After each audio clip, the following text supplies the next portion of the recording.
আমরা এবার পরবর্তী ইউনিটটা শুরু করব, মানে বি, সপুষ্পক উদ্ভিদের অঙ্গসংস্থান অর্থাৎ মরফোলজি অফ ফ্লাওয়ারিং প্ল্যান্ট। একটা সপুষ্পক উদ্ভিদের যদি আমরা মরফোলজি দেখি, মানে বাইরে থেকে, আমরা মরফোলজি মানে আমি বাইরে থেকে কোনো জীবকে যখন দেখতে পাচ্ছি, অ্যানাটমি মানে তার ভেতরের অংশ কেটে সেকশন করে যখন দেখছি সেটা অ্যানাটমি। মরফোলজি মানে আমরা উদ্ভিদটাকে যখন বাইরে থেকে দেখছি। একটা সপুষ্পক উদ্ভিদ কি কি নিয়ে গঠিত? মূল, কাণ্ড, পাতা, ফুল, ফল, ঠিক আছে। কিন্তু একটা উদ্ভিদকে, সপুষ্পক উদ্ভিদ অর্থাৎ অ্যাঞ্জিওস্পার্মের অংশকে আমরা প্রধান দুটো ভাগে ভাগ করতে পারি পুরো দেহের। অ্যাঞ্জিওস্পার্ম একটা গাছের, একটা কি মূলতন্ত্র বা রুট সিস্টেম, আর একটা বিটপতন্ত্র বা শুট সিস্টেম। মূলতন্ত্র মানে মাটির থেকে নিচের দিকে যে অংশটা থাকে, যেটা আমরা দেখতে পাই না। গাছটাকে তুলে যখন ফেলি, একটা চারা গাছকে উপরে ফেললে যখন আমরা যেটা নিচে বেরিয়ে আসে মাটির নিচে, সেটা হচ্ছে মূলতন্ত্র, মানে আমরা যেটাকে গাছের শিকড় বলি প্রধানত। আর যেটা মাটির ওপরের অংশ, যেটা সূর্যের আলোর দিকে এগিয়ে যায়, সেটা হচ্ছে বিটপতন্ত্র। এই বিটপতন্ত্র অর্থাৎ শুট সিস্টেমটা কাণ্ড, শাখা, প্রশাখা, ফুল, ফল, পাতা এসব নিয়ে গঠিত, ঠিক আছে। এবার আজকে আমরা বিটপতন্ত্রটা নিয়ে পরবর্তীকালে আলোচনা করব। আজকে আমরা মূলতন্ত্র এবং মূলতন্ত্রের কিছুটা অংশ নিয়ে আজকে আলোচনা করব। এবার সপুষ্পক উদ্ভিদের নিষেক তোমরা ক্লাস 12-এ গিয়ে পড়বে ডিটেলসে।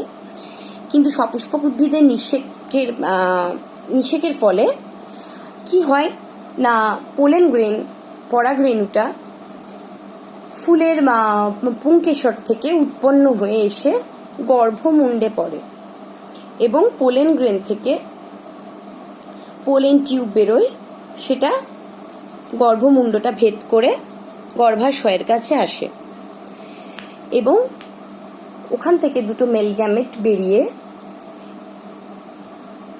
ফার্টিলাইজেশন করে এবং এরপরে ডিম্বাশয়টা ফলে পরিণত হয় এবং ডিম্বাশয়ের ভেতরে যে ডিম্বকটা আছে সেটা বীজে পরিণত হয়, ঠিক আছে। এবার ডিম্বকের মধ্যে যে ডিম্বাণু থাকে সেটা থেকে এমব্রিও তৈরি হয়। এটাও তোমরা 12-এ গিয়ে ডিটেলসে পড়বে। এই এমব্রিওটাকে দুটো অংশ নিয়ে গঠিত হয়। এমব্রিওর যখন ডেভেলপমেন্ট আমরা পড়বো ক্লাস 12-এ ডিটেলসে, তখন দেখবো এমব্রিও থেকে একবীজপত্রীর ক্ষেত্রেও একটা কটিলেডন বা একটা বীজপত্র তৈরি হচ্ছে, দ্বিবীজপত্রীর ক্ষেত্রে দুটো বীজপত্র তৈরি হচ্ছে। আর এমব্রিওটাকে মাঝখানে আমরা লম্বা করে মানে কেটে দিলে ভ্রূণ অ্যাক্সিস বা এমব্রিও অ্যাক্সিস বলে। এই এমব্রিওর ওপর দিকের অংশটাকে, এটা যদি একটা এমব্রিও ধরো, তার ওপর দিকের অংশটাকে বলা হচ্ছে এপিকোটাইল, নিচের দিকেরটাকে বলা হচ্ছে হাইপোকোটাইল, ওপরের দিকেরটা এপিকোটাইল, ঠিক আছে। EPICOTYLE, এপিকোটাইল, আর নিচেরটা হাইপোকোটাইল। এই এপিকোটাইল থেকে শুট সিস্টেমটা তৈরি হয়, আর হাইপোকোটাইলের যে অগ্রভাগে সেখানে থাকছে রেডিকেল। এপিকোটাইলের অগ্রভাগের দেখছে প্লুমিউল, সেখান থেকে স্টেম তৈরি হয়, আর হাইপোকোটাইলের অগ্রভাগে থাকছে রেডিকেল। RADICLE, radical. এখানে রেডিকেল থেকে বা ভ্রূণমূল, বাংলায় বলে ভ্রূণমূল, রেডিকেল যেটাকে বাংলায় বলে ভ্রূণমূল, এখান থেকে তৈরি হচ্ছে রুট। এটা আমরা একটা বীজ এঁটেছি। বীজটা আমরা ছোলা বা মটর বীজকে যদি আমরা একটা ভেজা বালির মধ্যে রাখি, দেখবো অঙ্কুরিত হয়ে মাটির দিকে ঢুকে যাচ্ছে, ঠিক আছে। তাহলে এই যে পার্টটা তৈরি হচ্ছে ভ্রূণমূল, সেটা থেকে মূল তৈরি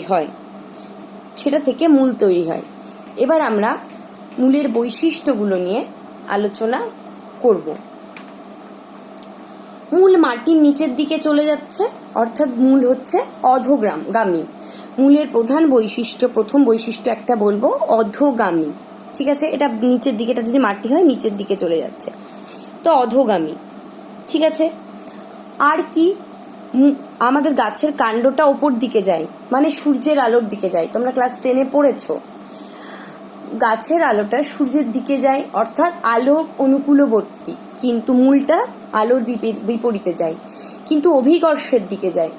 তাহলে এটা আলোক প্রতিকূলবর্তী কিন্তু অভিকর্ষ অনুকূলবর্তী, পজিটিভলি জিওট্রপিক, নেগেটিভলি ফটোট্রপিক। এটা একটা বৈশিষ্ট্য। একটা মূল যদি দেখি, কাণ্ডের মধ্যে যেমন আমরা পর্বমধ্য এগুলো দেখতে পাবো, মূলের মধ্যে পর্বমধ্য দেখতে পাবো না। ঠিক আছে, আর কি, মূলের রংটা সাদা, কারণ এটা ক্লোরোফিল বিহীন। মূলের রংটা সাদা, ক্লোরোফিল বিহীন। এই যে রেডিক্যাল থেকে যেটা হচ্ছে সেটা প্রধান মূল, এবং সেখান থেকে যেগুলো শাখা বেরোচ্ছে সেটা শাখা মূল, আর তার থেকে আরো ক্ষুদ্র ক্ষুদ্র যেটা বেরোচ্ছে সেটা প্রশাখা মূল। ঠিক আছে, মূলের অগ্রভাগে এই মূলের অগ্রভাগটা সরু হয়, মাটির নিচে ঢোকার সময় আঘাত যাতে না পায় তার অগ্রভাগে একটা টুপির মতো অংশ থাকে, এটাকে বলা হয় মূলত্র বা রুট ক্যাপ। ঠিক আছে, কোনো উদ্ভিদের, যেগুলো জলজ উদ্ভিদ, তার এখানে রুট ক্যাপের বদলে রুট পকেট থাকে, সেটা আমরা পরে ডিটেলসে আলোচনা করব। মূলের যে ত্বকটা আমরা আগেই পড়ে এসেছি, সেই ত্বকটাকে বলা হয় মূলত্বক বা এপিব্লেমা। ঠিক আছে, বা পিলিফেরাস লেয়ার, আগেই পড়েছি। আর মূলে কিন্তু আমরা কোনো কিউটিকলের লেয়ার পাইনি। আর একটা বৈশিষ্ট্য কি, মূলের নালিকা বান্ডিল বা ভাস্কুলার বান্ডিলটা কেমন, অরিও, মানে জাইলেম এবং ফ্লোয়েম পৃথক পৃথক স্ট্র্যান্ডে থাকে। এটা ফ্লোয়েম, এটা জাইলেম, এটা ফ্লোয়েম, এটা জাইলেম, এরকম পৃথক পৃথক স্ট্র্যান্ডে থাকে। এগুলো হচ্ছে মূলের বৈশিষ্ট্য। আর হ্যাঁ, জাইলেমের অ্যারেঞ্জমেন্টটা কেমন, এক্সাক্ট, এটাও কিন্তু তোমরা আগে পড়েছো, আগের ভিডিওতে দেখবে এক্সাক্ট অ্যারেঞ্জমেন্ট অফ জাইলেম। এগুলো হচ্ছে মূলের বৈশিষ্ট্য। এরপরে হচ্ছে আমরা মূলকে কটা ভাগে ভাগ করতে পারি। একটা হচ্ছে স্থানিক মূল, দুভাগে প্রধান ভাগ করতে পারি, আর তাকে ইংরেজিতে বলে ট্যাপ রুট। আরেকটা হচ্ছে অস্থানিক মূল, যেটাকে ইংলিশে বলছে adventitious root. Tap root and adventitious root আবার কতগুলো প্রকারের হয়, গুচ্ছমূল, পত্রজ মূল আর কাণ্ডজ মূল। এগুলো আমরা পরে আস্তে আস্তে আসবো। আমরা প্রথমে স্থানিক রুট বা ট্যাপ রুটে আসবো। এই ছবিটা কিন্তু স্থানিক রুটের ছবি, তাই জন্য আমি আলাদা করে আর আঁকিনি। স্থানিক মূলটা কি, রেডিক্যাল বা ভ্রূণ মূল থেকে উৎপন্ন একটা প্রধান মূল, যেটা শাখা প্রশাখা ধারণ করে, ঠিক আছে, একটা প্রাথমিক মূল যেটা শাখা প্রশাখা ধারণ করে আস্তে আস্তে মাটির গভীরের দিকে প্রবেশ করে, অভিকর্ষের দিকে, তাকে বলা হচ্ছে প্রধান মূল বা স্থানিক মূল বা ট্যাপরুট সিস্টেম। ঠিক আছে, এই ট্যাপরুট সিস্টেমের মরফোলজিটা আমরা আবার পরে আলোচনায় আসছি, এখন প্রকারভেদটা বলে নিই। ট্যাপরুট সিস্টেম হচ্ছে কি, যেটা ভ্রূণ মূল বা রেডিক্যাল থেকে তৈরি হয়, সেখান থেকে শাখা প্রশাখা বেরিয়ে আস্তে আস্তে মাটির ভেতরের দিকে প্রবেশ করে, সেটাকে প্রধান মূল বা ট্যাপরুট বলে। আম গাছ, জাম গাছ, কাঁঠাল গাছ, এই গাছগুলোতে আমরা এই ট্যাপ রুট সিস্টেম দেখতে পাই, প্রধানত দ্বিবীজপত্রী উদ্ভিদের ক্ষেত্রে। বীজের যখন অঙ্কুরোদ্গম হয়, বীজ অঙ্কুরোদ্গমের পরে এই যে র্যাডিক্যালটা আছে সেটা আস্তে আস্তে বৃদ্ধি পেয়ে মাটির ভেতরে প্রবেশ করছে, এবং মাটির ভেতরে প্রবেশ করার পরেই সেখান থেকে শাখা প্রশাখা বেরিয়ে এই ট্যাপ রুট সিস্টেম তৈরি হচ্ছে।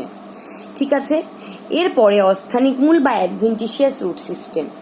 এখানে কিন্তু এটা ভ্রূণমূল বা র্যাডিক্যাল থেকে তৈরি হচ্ছে। এখানে একবীজপত্রী যে উদ্ভিদগুলো, এগুলো দ্বিবীজপত্রী, একবীজপত্রী উদ্ভিদগুলোর ক্ষেত্রে র্যাডিক্যাল থেকে তৈরি না হয়ে যখন মূল কাণ্ড, পাতা বা বিভিন্ন শাখা থেকে তৈরি হয় তখন তাকে বলে অস্থানিক মূল বা অ্যাডভেন্টিসিয়াস রুট।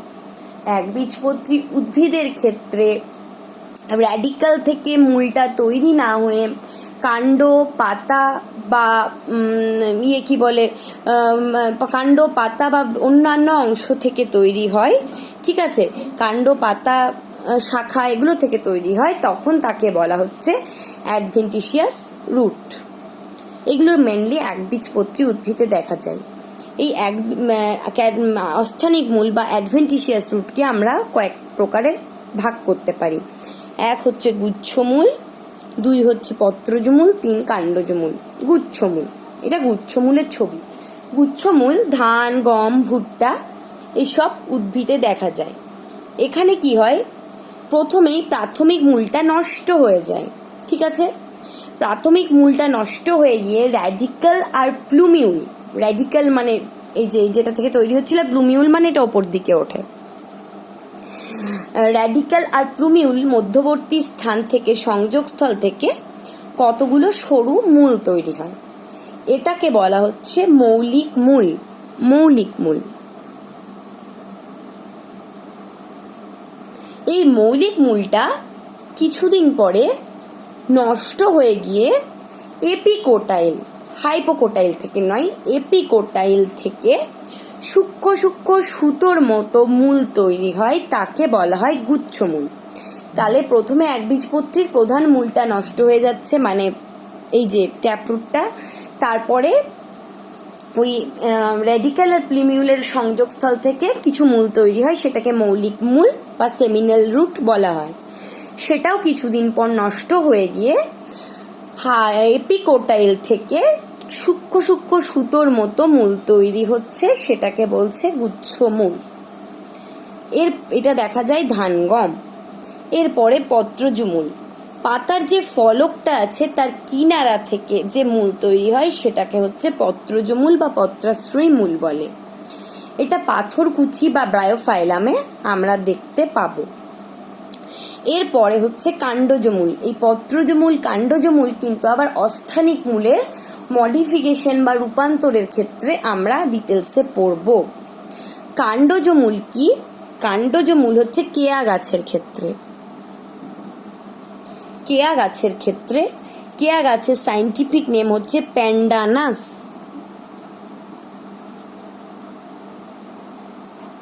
সাইন্টিফিক নেম হচ্ছে প্যান্ডানাস। কেয়া গাছের ক্ষেত্রে কাণ্ডের পর্ব থেকে মূল তৈরি হয়।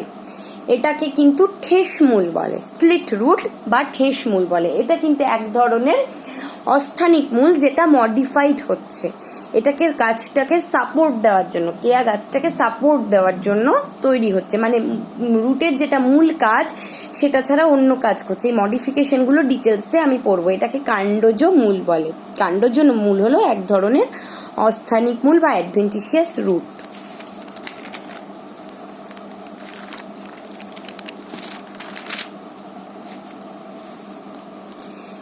এরপর পরে আমরা যেটা যাব সেটা হচ্ছে morphology of taproot system. Morphology of taproot system মানে অঙ্গ সংস্থান। আমরা বাইরে থেকে একটা স্থানিক মূলটাকে দেখলে কিরকম দেখতে পাবো, স্থানিক মূলটাকে এরকম দেখতে পাবো। স্থানিক মূল বা ট্যাপরুট 5টা অংশ নিয়ে গঠিত। কি কি অংশ? প্রথমটা হচ্ছে মূলত্র অংশ। মূলের অগ্রভাগটা খুব ছুচলো, মাটিতে ঢোকার সময় সে অগ্রভাগটা যেন নষ্ট না হয়, মাটির সঙ্গে ঘষা না পায়, তার জন্য অগ্রভাগে একটা টুপির মতো অংশ থাকে। এই টুপির মতো অংশটা প্রোটোডার্ম নামক ভাজক কলা থেকে উৎপন্ন হয়। প্রোটোডার্ম নামক ভাজক কলার অংশ থেকে উৎপন্ন হয়। এটাকে মূলত্র বা রুট ক্যাপ বলে। রুট ক্যাপ সাধারণত ইউনিসেলুলার বা এক স্তর বিশিষ্ট, মানে ইউনিসেলুলার বলবো না, এক স্তর বিশিষ্ট সেল দ্বারা গঠিত। কিন্তু কোনো কোনো গাছের ক্ষেত্রে এক্সেপশন হয়, যেমন ওই প্যান্ডানাস বা কেয়া গাছের ক্ষেত্রে রুট ক্যাপটা বহু স্তর বিশিষ্ট হয়। এটাকে মাল্টিপল রুট ক্যাপ বলে। তাহলে তোমাদের যদি এই শর্ট কোশ্চেন আসে, যেমন ওখানে মাল্টিপল এপিডার্মিস আমরা নেরিয়ামে পেয়েছিলাম, যে মাল্টিপল রুট ক্যাপটা কোথায় দেখা যায়, তাহলে আমরা কেয়া বা প্যান্ডানাস উদাহরণ হিসাবে বলতে পারবো। এবার কোনো কোনো গাছের যেগুলো জলজ উদ্ভিদ, সেগুলো মাটির নিচে, এখানে যেমন মাটির নিচে ঢোকার জন্য মাটিতে ধাক্কা খাচ্ছে, সেটা থেকে রক্ষা করার জন্য এই মূলত্র অঞ্চলটা গঠিত হয়। কিন্তু এই জলজ উদ্ভিদগুলো তো আর মাটি ভেদ করে যাওয়ার প্রয়োজন হয় না, তাহলে এই আস্তে আস্তে এখানে মূলত্রের কাজটা ইউজলেস হয়ে যায়, মূলত্রের কোনো কাজ থাকে না, ইউজলেস হয়ে যায়। এখানে মূলত্রের বদলে রুট পকেট বা মূল জেপ থাকে, রুট পকেট বা মূল জেপ থাকে।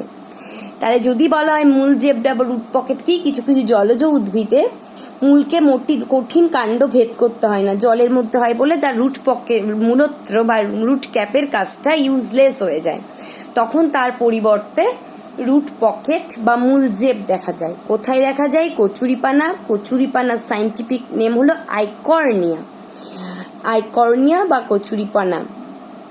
আর কোথায় দেখা যায়? পিসিয়া বা টোপাপানা। টোপাপানা গাছের ক্ষেত্রে দেখা যায়, এই গাছগুলোর ক্ষেত্রে দেখা যায়। শর্ট কোশ্চেন এখান থেকে আসতে পারে। রুট ক্যাপ, রুট পকেট কি, তার এক্সাম্পল, মাল্টিপল রুট ক্যাপ কোথায় দেখা যায়, এগুলো আসতে পারে। এবার আমরা টোটাল রুটের স্ট্রাকচারটা পড়ছি। তাহলে মূলত্র পড়ার সময় আমরা এই মাল্টিপল মূলত্র কোথায় দেখা যায়, বহুযোজী মূলত্র বা মাল্টিপল মূলত্র কোথায় দেখা যায় পড়ে নিলাম। যে মূলের অগ্রভাগে সূচল অংশ, যেটা মাটির নিচে প্রবেশ করার জন্য বিভিন্ন ধাক্কা বা থেকে রক্ষা করার জন্য একটা টুপির মতো অংশ থাকে, এটার মূলত্র বলে। এর কাজটা কি? মূলের অগ্রভাগটাকে রক্ষা করা বিভিন্ন ঘর্ষণজনিত কাজ থেকে, এবং এখান থেকে একটা ফ্লুইড বা সিক্রেশন হয়, যেটা খুব স্মুথলি মূলটাকে মাটির নিচে প্রবেশ করতে সাহায্য করে। এবার এর দুটো ভ্যারিয়েশন পড়লাম, এখানে রুট পকেট আর রুট ক্যাপই কিন্তু মাল্টিপল রুট ক্যাপ। এবার যখন মূলটা আস্তে আস্তে বৃদ্ধিপ্রাপ্ত হয়, তখন রুট ক্যাপটা কিন্তু নষ্ট হয়, আবার নতুন রুট ক্যাপ তৈরি হয়ে যায়। আগে রুট ক্যাপটা নষ্ট হয়, রুট ক্যাপ আবার তৈরি হয়ে যায়। এবার রুট ক্যাপের ঠিক ওপরের অংশটা হচ্ছে বিভাজন অঞ্চল। রুট ক্যাপের ঠিক ওপরের অংশটা হচ্ছে বিভাজন অঞ্চল, এই অংশটা। এখানে এই মূলের অগ্রভাগের ঠিক ওপরের অংশটি হচ্ছে বিভাজন অংশ। এই অঞ্চলের কোষগুলো ভাজক কলা, মেনলি ভাজক কলা, পাতলা প্রাচীর বিশিষ্ট, সাইটোপ্লাজম যুক্ত এবং নিউক্লিয়াস যুক্ত হয়। পাতলা প্রাচীর বিশিষ্ট, সাইটোপ্লাজম যুক্ত এবং নিউক্লিয়াস যুক্ত হয়। এটার কাজটা কি? এটার কাজ হচ্ছে মূলের কোষগুলো ক্রমাগত বিভাজিত করে মূলের কোষের সংখ্যাটা বৃদ্ধি করা। মূলের কোষগুলো বিভাজিত করে মূলের কোষের সংখ্যাটা বৃদ্ধি করা। ঠিক আছে, এর পরের যে অংশটা সেটা হচ্ছে বর্ধনশীল অংশ। এটার অংশটা হচ্ছে বর্ধনশীল অংশ। বর্ধনশীল অংশটা হচ্ছে বর্ধিষ্ণু অঞ্চল, zone of elongation, zone of elongation. ঠিক আছে, এটাকে বলে মেরিস্টেমেটিক জোন, বিভাজন অক্ষমটাকে বলে মেরিস্টেমেটিক জোন। তারপরেরটা জোন অফ ইলংগেশন, এটা হচ্ছে বিভাজন অঞ্চলের ঠিক ওপরের অংশ। এই অংশের কাজ হচ্ছে মূলটাকে বৃদ্ধিপ্রাপ্ত করতে সাহায্য করা, বৃদ্ধিপ্রাপ্ত করতে সাহায্য করা। ঠিক আছে, এবার হচ্ছে পরের অংশটা মূলরোম অঞ্চল, রুট হেয়ার রিজিয়ন। বর্ধিষ্ণু অঞ্চলের ঠিক ওপরে একটা নির্দিষ্ট জায়গায় অসংখ্য এককোষী রোম দেখা যায়, এককোষী রোম জন্মায়। এটাকে বলা হয় মূলরোম, আর এই অঞ্চলটাকে বলা হয় মূলরোম অঞ্চল। এটাকে বলা হয় মূলরোম, অঞ্চলটাকে বলা হয় মূলরোম অঞ্চল। এর কাজ কি? এর কাজ হচ্ছে মাটি থেকে জল এবং জলে দ্রবীভূত খনিজ লবণ অ্যাবজর্পশনে হেল্প করে এবং মূলটাকে গাছটাকে মাটির সঙ্গে আঁকড়ে ধরে রাখতে সাহায্য করে, আঁকড়ে ধরে রাখতে সাহায্য করে। এর পরের যে অংশটা সেটা হচ্ছে পার্মানেন্ট জোন বা স্থায়ী অঞ্চল। এর পরের যে অংশটা সেটা হচ্ছে পার্মানেন্ট জোন বা স্থায়ী অঞ্চল। পার্মানেন্ট জোন বা স্থায়ী অঞ্চলটা কি? মূলরোমের ওপরের অংশটা, যেখান থেকে শাখামূল এবং প্রশাখামূল তৈরি হয়।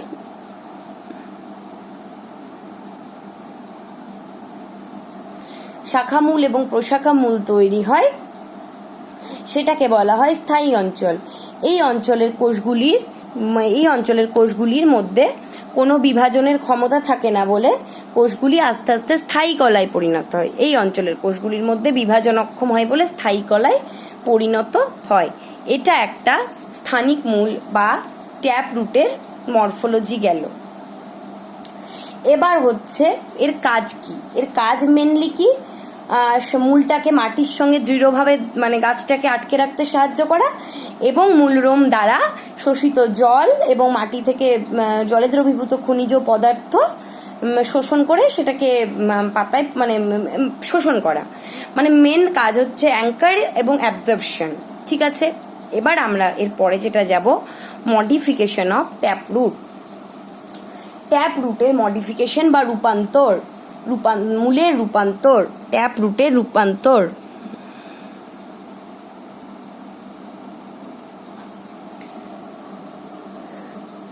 ট্যাপ রুটের রূপান্তর কেন? এবার রূপান্তর কি হয়? মেনলি মানে কি বলে, মূলের কাজ হচ্ছে মানে গাছটাকে শক্তভাবে দৃঢ়ভাবে মাটিতে ধরে রাখা আর মাটি থেকে জল বা খনিজ পদার্থ শোষণ করা। এই রুটের নর্মাল কাজগুলো ছাড়া কোনো প্রতিকূল পরিবেশে গাছকে বাঁচিয়ে রাখার জন্য এবং সুস্থভাবে জীবন ধারণের জন্য কোনো ক্ষেত্রে মূলটা আকার বা আকৃতিগত পরিবর্তন হয়ে সেই স্পেশাল কাজগুলো পালন করে। কোনো ক্ষেত্রে মূলটা আকার বা আকৃতিতে পরিবর্তন হয়ে সেই স্পেশাল কাজগুলো পালন করে, সেটাকে বলা হচ্ছে মূলের রূপান্তর বা রূপান্তরিত মূল। এই মূলের রূপান্তরটা কিন্তু ট্যাপ রুটেরও হতে পারে, অ্যাডভেন্টিসিয়াস রুটেরও হতে পারে। আমরা যে মরফোলজিটা পড়লাম সেটা ট্যাপ রুটের মরফোলজি, এর পরবর্তীতে আমরা অ্যাডভেন্টিসিয়াস রুটেরও মরফোলজি পড়ব। আজকে আমরা ট্যাপ রুটের মরফোলজি পড়ে সরাসরি ট্যাপ রুটের মডিফিকেশনগুলো পড়ে নেব। ট্যাপ রুটেরও মডিফিকেশন হয় আর অ্যাডভেন্টিসিয়াস রুটেরও মডিফিকেশন হয়। আজকের ভিডিওতে ট্যাপ রুটের মডিফিকেশন পড়ব। ট্যাপ রুটের মডিফিকেশন কি? ট্যাপ রুটের মডিফিকেশন হচ্ছে মূলটা নর্মাল কাজ ছাড়া অন্য স্পেশাল কাজ করার জন্য পরিবর্তিত হয়, আকার আকৃতিতে পরিবর্তিত হয়ে গাছটাকে প্রতিকূল পরিবেশে বাঁচিয়ে রাখার জন্য বিভিন্নভাবে মডিফাইড বা রূপান্তরিত হয়, সেটাকে মডিফিকেশন বলে। কি কি কারণে হতে পারে? স্টোরেজ বা সঞ্চয়ের জন্য হতে পারে, নাইট্রোজেন স্থিতিকরণের জন্য হতে পারে, রেসপিরেশন বা শ্বসনের জন্য হতে পারে, রিপ্রোডাকশনের জন্য হতে পারে, এর বেসিসে হতে পারে। এবার সঞ্চয় বা স্টোরেজের জন্য কেন হয়? সঞ্চয় বা স্টোরেজের জন্য যে হচ্ছে তার মডিফিকেশনের টাইপসগুলো পড়ব। সঞ্চয় বা জন্য হচ্ছে তার মডিফিকেশনের টাইপসগুলো পড়ব। এখানে কি হচ্ছে, খাদ্য সঞ্চয়ের জন্য কোনো মানে মূল স্ফীত হয়ে যাচ্ছে। মূলটা খাদ্য সঞ্চয়ের জন্য কিছু উদ্ভিদের ক্ষেত্রে খাদ্য সঞ্চয়ের জন্য মূলটা স্ফীত হয়ে যাচ্ছে, প্রধান মূলটা স্ফীত হয়ে যাচ্ছে এবং স্ফীত হয়ে মূলটা রসালো এবং স্ফীত হয়ে যাচ্ছে। আর যে শাখা প্রশাখা মূলগুলো হচ্ছে সেগুলো অনেক সরু হয়ে সুতোর মতো হয়ে যাচ্ছে। ঠিক আছে, সেটাকে বলা হয় modified root, tap root for storage. কোনো উদ্ভিদে তাহলে খাদ্য সঞ্চয়ের জন্য মূলটা প্রধান মূলটা স্ফীত হয়ে শাখা প্রশাখা মূলগুলো সুতোর মতো হয়ে যাচ্ছে। এটা ক প্রকার? 4 প্রকার। ফিউসিফর্ম বা মূলাকার। এখানে কি হয়, মূলটার মাঝখানটা স্ফীত হয়ে যায়, দুপ্রান্তটা কিন্তু সরু থাকে, দুপ্রান্ত সরু থাকে, মূলের মাঝখানটা স্ফীত হয়ে যায় আর শাখা মূলগুলো সুতোর মতো বেরোয়। এইটা দেখতে পাই আমরা মূলতে। মূলর সাইন্টিফিক নেম হচ্ছে র্যাফানাস, RAPHANUS।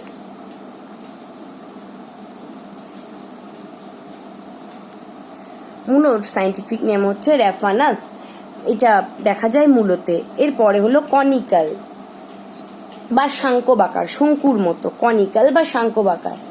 এই মূলের উপরিভাগটা অনেকটা গোলাকার স্ফীত হয়, আস্তে আস্তে নিচেরটা সরু হয়ে যায়, আস্তে আস্তে নিচটা সরু হয়ে যায়, ওপরটা একটু মানে সর্বাপেক্ষা মানে উপরিভাগটা একটু স্ফীত হয়, নিচটা ক্রমশ সরু হয়, মানে হঠাৎ করে সরু হচ্ছে না, ওপরটা অনেকটা চওড়া হয়, তারপরে আস্তে আস্তে এই জায়গাটা আরেকটু সরু হয়, একদম নিচটা সরু হয়ে যাচ্ছে। অনেকটা শঙ্কুর মতো, দেখো এটা দেখতে অনেকটা শঙ্কুর মতো, ঠিক আছে। এটা শাঙ্কবাকার বা কনিক্যাল।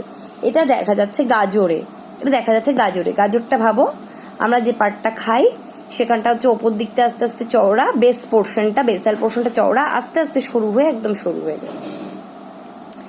এর পরেরটা হচ্ছে ন্যাপিফর্মটা দেখা যাচ্ছে বিটে। এক্ষেত্রে প্রধান মূলের যে উপরিভাগটা বেসাল পার্টটা হঠাৎ অনেক গোলাকার হয়ে যায়, দিয়ে নিচটা একদম সরু লেজের মতো হয়ে যায়। এখানে কি হচ্ছে, উপরিভাগটা চওড়া কিন্তু আস্তে আস্তে সরু হচ্ছে, আর এখানে এটা হঠাৎ গোল একদম মানে একটু চওড়া না, একদম গোলাকার হয়ে তারপর এটা সরু লেজের মতো হয়ে যায়। এটা হচ্ছে বিটের মধ্যে দেখা যায়। এগুলো সবই খাদ্য সঞ্চয়ের জন্য পরিবর্তিত হয়। আরেকটা হচ্ছে টিউবারাসটা হচ্ছে গিয়ে কন্দাকৃতি বলে। টিউবারাসটা হচ্ছে কোনো ক্ষেত্রে সন্ধ্যামণি বা 4 o'clock, যেটা সাইন্টিফিক নেম হচ্ছে মিরাবিলিস জ্যালাপা। তোমরা পড়েছো ইনকমপ্লিট ডমিনেন্সের ক্ষেত্রে ক্লাস 10-এ। ওই তার মূলটা স্ফীত হয় কিন্তু কোনো নির্দিষ্ট আকার থাকে না। খাদ্য সঞ্চয়ের জন্য স্ফীত হয়ে যায় কিন্তু কোনো নির্দিষ্ট আকার নেই। এটা এরকম বা কোনোটা এরকম হতে পারে, নির্দিষ্ট আকার থাকে না, সেটা হচ্ছে টিউবেরাস। আর এইটা হলো স্টোরেজের ফলে মডিফিকেশন হলো। এরপরে হচ্ছে নাইট্রোজেন স্থিতিকরণ কি? এটা হচ্ছে নডুলেটেডটা কি? শিম্বি জাতীয় বা ডাল জাতীয় উদ্ভিদের মূল এবং শাখা মূলে গুটির মতো অংশ দেখা যায়, যেটাকে নডিউল বা অর্বুদ বলে। এটা কি করে? এই অর্বুদে নাইট্রোজেন স্থিতিকারী ব্যাকটেরিয়া রাইজোবিয়াম থাকে, যেটা বায়ুমধ্যস্থ নাইট্রোজেনটাকে সরাসরি সংবদ্ধ করতে বা স্থিতিকরণ করতে সাহায্য করে।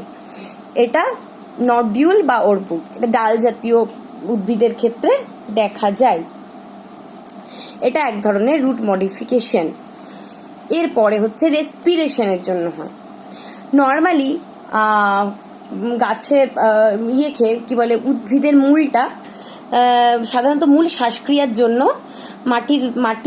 মাটির ভেতরে ঢুকে যায়, মাটির কণা থেকে মানে অক্সিজেনটাকে গ্রহণ করে, ঠিক আছে, বায়ু গ্রহণ করে। কিন্তু যেগুলো সমুদ্রের তীরবর্তী, মানে ধরো সুন্দরবন এলাকাতে মাটিটা ভীষণ কর্দমাক্ত এবং লবণাক্ত, স্যালাইন ওয়াটার, এইরকম মাটিতে কিন্তু অক্সিজেনের পরিমাণ কম থাকে। তার জন্য এরা সাফিসিয়েন্ট অক্সিজেন পায় না। সেই কারণে শাখা প্রশাখা মূলগুলো নর্মালি মূল অভিকর্ষের দিকে যায়, মানে পজিটিভলি জিওট্রপিক। শাখা প্রশাখা মূলগুলো অভিকর্ষের বিপরীত দিকে উঠে চলে আসে, অভিকর্ষের বিপরীত দিকে মানে নেগেটিভলি জিওট্রপিক হয়ে খাড়াভাবে ওপরে উঠে আসে। এর মধ্যে ছোট ছোট ছিদ্র থাকে, এর মাধ্যমে এরা শ্বাসবায়ু গ্রহণ করে, ঠিক আছে। এটাকে বলা হচ্ছে শ্বাসমূল বা নিউম্যাটোফোর। এটা নিউম্যাটোফোর। আর এই ছিদ্রগুলোকে বলা হয় নিউম্যাটোথোডস বা শ্বাসছিদ্র। সুন্দরী গাছের ক্ষেত্রে দেখা যায় কর্দমাক্ত এবং লবণাক্ত মৃত্তিকাতে যেগুলো জন্মায়। আর আরেকটা কি বলেছিলাম, রিপ্রোডাকশন বা জননের জন্য কি হয়, ডালবার্জিয়া অর্থাৎ শিশু গাছ নাম আমরা শুনেছি, অনেক ফার্নিচার তৈরি হয়, জানলা দরজা তৈরি হয়। শিশু গাছের যে মূল থাকে এরকম একটা আকৃতির হয়, মূল থেকে একটা চিনি ছোট্ট বেবি মূল মানে বেরোচ্ছে, এবং সেখান থেকে আবার কাণ্ডের মতো অংশ বেরিয়ে এটা আলাদা হয়ে গিয়ে বাডের মতো বেরোচ্ছে, এটা আলাদা হয়ে গিয়ে একটা নতুন গাছ তৈরি করে। অর্থাৎ মূল থেকে একটা নতুন গাছের, এই বড় মূলটা থেকে চিনি সাইজের মূল বেরোলো, এটা থেকে ডিটাচ হয়ে আবার নতুন গাছ তৈরি করছে, মানে রিপ্রোডাকশনে হেল্প করছে। এটা রিপ্রোডাকশনের জন্য মডিফিকেশন হচ্ছে, এটা দেখা যায় শিশু গাছে, ঠিক আছে। এটা এক ধরনের রুটের মডিফিকেশন। তাহলে রুটের মডিফিকেশন খাদ্য সঞ্চয়ের জন্য আমরা 4টে ধরনের পড়লাম। নাইট্রোজেন ফিক্সেশনের জন্য নডুলেটেড পড়লাম, রেসপিরেশনের জন্য নিউম্যাটোফোর পড়লাম বা শ্বাসমূল, আর রিপ্রোডাকশনের জন্য ডালবার্জিয়া বা শিশুতে এই চিনি একটা মূল দেখা যায় যেখান থেকে নতুন গাছ তৈরি হয়। আজকে এখানে সম্পূর্ণ আমরা এই টপিকটার মধ্যে তাহলে রুট কোথা থেকে তৈরি হচ্ছে, রুটের মরফোলজি, রুটের টাইপস এবং ট্যাপ রুট যেটা আছে, ট্যাপ রুটের মরফোলজি এবং ট্যাপ রুটের মডিফিকেশন জানলাম। এর পরের দিন আমরা অ্যাডভেন্টিসিয়াস রুটের মরফোলজি এবং মডিফিকেশন নিয়ে আলোচনা করব।